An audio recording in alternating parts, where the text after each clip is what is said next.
FTB Film Study is presented by PAM Health, the official rehabilitation partner of Penn State Football. PAM Health provides elite-level inpatient and outpatient physical care at over 70 hospitals across the country. Learn more at pamhealth.com. Welcome into another For the Bloggy Film Study. Today, we are going to be taking a look at the 2 touchdown drives in the fourth quarter for this Penn State offense. Obviously, it was a slow day to start. They finally got going, so we're going to look at what went right, what allowed them to go down and score on consecutive drives, and then also still some things that need to be worked on schematically and player execution-wise. Coach Codutti tomorrow is going to do a full breakdown of every single play from overtime, so be on the lookout for that. Hit that subscribe and like button if you are enjoying the content. Without further ado, let's get into the tape. All right, this is the first drive of the fourth quarter for Penn State, and you get a good completion to start this thing to Luke Reynolds over the middle. It is a familiar concept. Let's talk about it. You get this jet motion that Penn State run pretty much all day, and then you get this little quick pitch action. And the idea is you want to grab these linebackers and you want to pull them over here to the left because now you have 2 in-breaking routes here, and you're hoping to just get enough sucked down, and boom, you get it right into Luke Reynolds. Great strike over the middle, great catch, stays with it through that hit. Now, what you are getting here with this fake pitch is you're getting a pull by the center for this defensive end, and Aller gets some pressure in his face because you do not want to receive it like this. There's no punch. He is completely up in your chest, so he's able to get inside, throw Dawkins off, and then cause a pressure on Aller. Way too many pressures yesterday for the Penn State offensive line. This was a great run play, though. This was setting the tone for the fourth quarter, and why you started to see some success. That was some great push. Kaytron Allen getting vertical.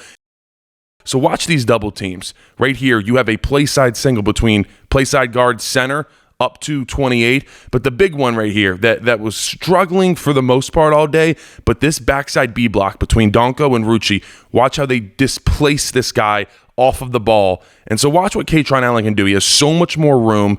Look at the movement here. So Kaytron can now press this thing vertical. This is pressing the aiming points. This sucks everybody in this way. And then boom, one cut. And you see 28 got sucked kind of in this way, even though he doesn't get blocked, because Kaytron had room to press this thing vertical, he was now able to cut it outside, has a good angle on 28, and now let's go get loose, make a man miss. This is where Kaytron's so good. Make 1, 2, 3 man miss. Kaytron Allen, RB1, let me tell you what, I really liked a lot of different things I saw from him. And then right here, something to note is Penn State started to put Trevor Pena as this little tight end wing slot right here because Oregon was playing such off coverage towards the end of the game where everybody was just kind of dropping back. This is a really soft cover 2, so you have a 2-high shell. Thieneman was playing this middle hole defender, and there's just so much room here. So they were giving, hey, let's get Pena the ball in space instead of a tight end. Let him make someone miss. Good job. Get vertical there. Go get the first down. Now to cap off the drive, we have the touchdown pass from Aller to Ross. This is great execution, great route, and a perfectly placed football. Let's talk about what Oregon presented. So basically what they're in is a cover 4. So each one of these guys has 1/4 of the deep part of the field. Now, it is match coverage, though. So it starts out like that as zone, but it kind of turns into man. So you see this DB going to kind of start to man up, and start to kind of man up. Now, this is the conflict defender because you're running this post over top. You know that you're going to get good leverage on this safety, but this is the guy you have to worry about. He takes the bait of the backfield action, gets flat-footed, and now is kind of in oh crap mode. Now he's got Rappleyea running just an eye candy little curl route right here. He's still looking at it, and now he realizes last second, as soon as he sees Aller's eyes snap deep, he goes, oh crap, I got to get back. And it's too late. And this is what happens when you put a perfectly placed ball where the wide receiver needs it. Let's look at it one more time. Watch him. So eyes in the backfield, still flat-footed, even starts to step forward here.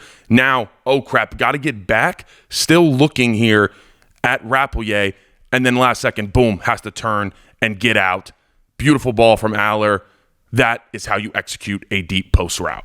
All right, now we go to the second drive of the fourth quarter, and Penn State tries to catch Oregon lacking here. Oregon does a great job. So what you have is you go this quad bunch at the top of the screen, and you're going hurry up. You're trying to confuse the defense. Look what you have here. At offensive tackle, you have Khalil Dinkins, who's eligible. So the eligible rules, because of this wide receiver's off the line, here's the line of scrimmage, he's off. So Khalil Dinkins is now eligible. This is something Penn State's ran since really 2021. So they're going to try to catch the defense lacking, slip Khalil Dinkins out here. 9 does a great job seeing this and sticking on this. So Aller's eyes are here and kind of panics when he looks back. And this is what he has it. Does a good job. Defense kind of falls for this Singleton fake, but leaves it way behind Luke Reynolds here. Doesn't give his guy a chance. So once again, here Khalil is running this. 9 doesn't play traditional defensive end role. He makes sure to stick on this. So you see Aller's eyes snap here. And it's like he just kind of panics, looks back, because once again, he has it, but just fires it. That's too far behind Luke Reynolds, not able to complete it there. All right, now we are getting into mid-zone. And I showed you the one before, why it was so great, because of the backside movement we got from this combo block right here. And now this is kind of the opposite. So if you watch how they get into this B block, I think Donko is not thick enough on this thing. He's coming back to here. Be thicker into this. Brace back, muddy this thing up, but you kind of leave Rucci out to dry here. And Rucci is not very strong in his legs at the moment. And then on top of that, Drew Shelton is kind of getting dented, play side gets thrown. So even if you do block this up, Mateo Uiagalelei is doing a great job holding this edge. So this is kind of what the run game looked like for most of the night, especially the backside was just getting blown up. All right. Now we're going to 3rd and long. And this is a great play call here on some great blocks. I'll tell you what. Nick Singleton laying the wood right there, and he's hype about it. So what you do is you are running this quarterback draw, and Drew does a really good job of waiting 1, 2, and then go. You kind of let all the defensive linemen declare which way they're going to go. I like how Vanga Ioane gets paused on this thing and then just drives it. You got Nick Singleton, and this is when Nick Singleton is at his best right now. When he is a lead blocker, watch this. Bow! Boom! Put him down. Absolutely love that. Need to see more of him as a lead blocker. He's great there. And then I want to see more for this from the offensive line. This is the intensity you need. Vanga Ioane, boom, dumping his man. Need more of that, but great job from Drew Aller getting the first down on 3rd down with his legs. All right, here we go. It's 1st and 10, and this is part of getting behind the sticks. We talked about why is there so many 3rd and longs? Well, what you have here is you put Pena at this wing tight end again, and he's wide open in the flats, but Aller has a free rusher in his face, so he kind of panics, and still he's kind of having to float away here, and still almost delivers this ball to Hudson. It's just floated a little bit too much, and his knee hits the ground. But I think Aller, just like I said, kind of panics and doesn't see Pena wide open in the flat, because what you have here is Bear Alexander on Nick Dawkins, and Dawkins loses this rep. So why he loses it here from what I'm seeing, he steps with his right leg and steps with his left leg. So now you just have a wide base. So you didn't really go anywhere. You just have a really wide base, and it's hard to move. You see, step with the right, step with the left, and now you're almost in this split. And then he goes 2 hands in. Bear just kind of throws him to the side and then gets vertical, and you don't stand a chance. So Aller should fire this to Pena, but I think he's so flustered because he has someone right in his grill and just tries to fire it off his back foot. And a very good effort here from Hudson, but knee is just barely out of bounds. All right, now here we go. Next couple plays, and you get a very similar look here. Aller did a great job in the 4th quarter creating time with his legs, but here we go. Jet motion, similar, really, really similar look where you get the wheel route, you got everybody pushing vertical here, and you have something in the flat. This is kind of the interception play that we saw towards the end of the game, but you saw so much of this. I'd love to hit this. You have this right now. You have blockers. Aller, take that. Take that every single time. I don't know why he gets a little bit flustered, but decides to take off. There was some pressure, so you look here from this end zone view. Donko, I don't know why he's not coming down on this more, but kind of treats it like he has help from Dawkins, but he doesn't. So I'm not really sure. So once again, making Bear Alexander look really good. So Aller sees this, and Donko does a good job recovering and throws him kind of out of the way. But Aller feels that pressure. So now he feels like, hey, I have to step up.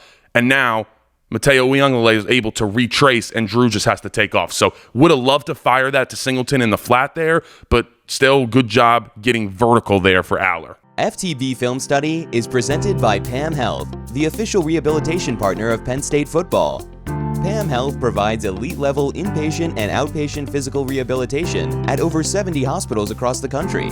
We strive to make a meaningful impact in the lives of our patients by facilitating extraordinary outcomes and quality results in a compassionate and caring environment. Learn more at pamhealth.com.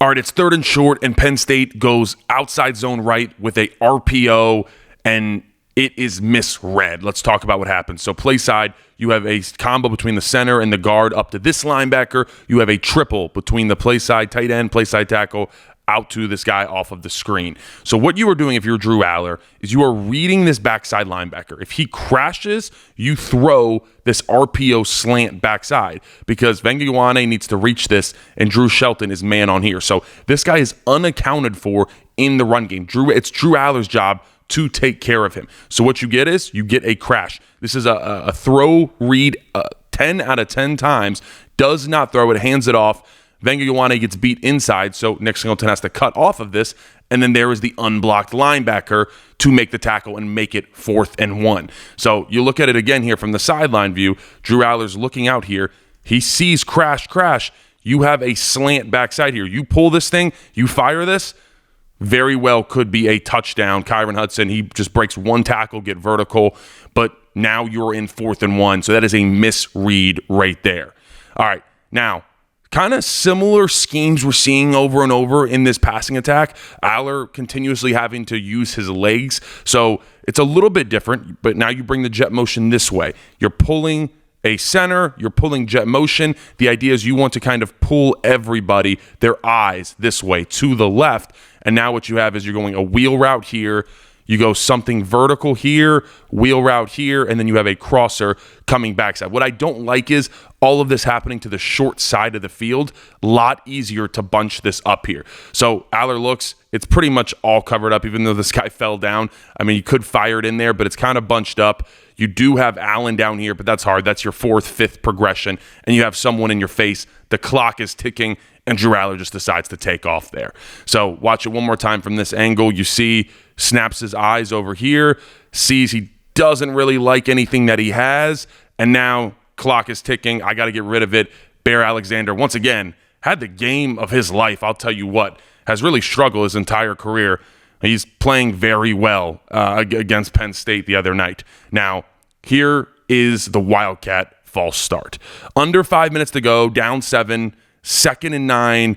You do not take your quarterback out here. But if you do, here is one of the problems that you have. Kaytron Allen is not used to giving the cadence, nor is the offensive line. They hear Drew Aller's cadence every day, and this is why teams generally don't like to do this. So you see Allen swipe to bring him in motion, and and this sounds funny, his clap isn't good. He has way too big of a clap, so it's easier to miss with that clap. And once again, you don't really, the offensive line, like you're getting a cadence, you're getting a ready from him. That's the cadence, and it's just not the same. And it's clear that Dawkins doesn't really get it. And how I know it's kind of Kaytron Allen's fault, watch Dawkins and watch Venga. They turn around to him. You see Doc take his mouthpiece out, start to come back and kind of talk to him, and they're letting him know, like, hey, they're saying something, but it needs to be better than that. They would not go back to him and converse if it was their fault. So obviously Dawkins was late snapping the ball, but the reason why that happens is because they are not comfortable with Allen's cadence, and that's why you run that risk. I do not think you run this in that situation.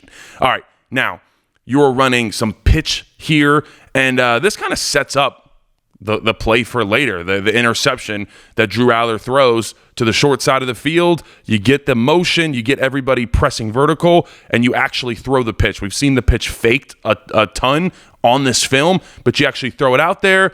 You miss a block here, but Singleton does a good job getting him off of him, get vertical, get yards, and now you are in a 4th and short situation. All right, another theme we continue to see is this jet motion, and it's kind of similar. You get a wheel route here, you get something in breaking, and you get another route pressing vertical, and you get Kaytron Allen out here in the flat. This time Aller, good sidearm. Like I said, everybody's kind of playing deep here, and you're able to allow Kaytron Allen to go get yards. And hey, this was really impressive from Kaytron. This is the fight that you want to see. I like Khalil Dinkins coming in here, getting in, pushing this pile.